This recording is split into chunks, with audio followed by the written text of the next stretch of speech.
Farishtalarning ichida eng kattasi Jabroil alayhissalom ekan. Boshi 7 qat osmonning tepasida, oyog'i 7 qat yerning tagida.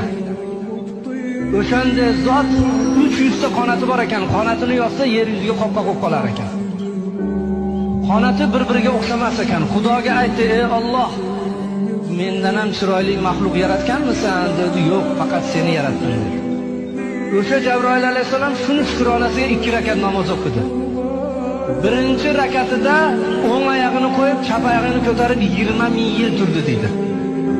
Ikkinchi rakatida chap oyog'ini qo'yib 20 ming yil, 40 ming yilda bitta oyog'ida 2 rakat namoz o'qidi. 40 ming yil ketdi.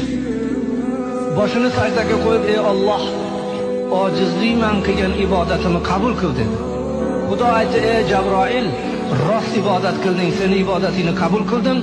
Sendan keyin hech kim bunaqa ibodat qila olmaydi. Magaram oxirgi zamonda Habibim Muhammad alayhisalomning ummatlari keladi. Ular qancha tashvish bilan, o'ylar bilan, quloq qoqib qo'yib pulini sanash bilan, tahoratida shikastalik bilan ozgina daqiqada 5-10 daqiqada 2 rakat namoz bomdodda o'qiydi. Seni 40 ming yil o'qigan namozingdan o'shalarda 2 rakat namoz menga yaxshi degan ekan Xudo taolo.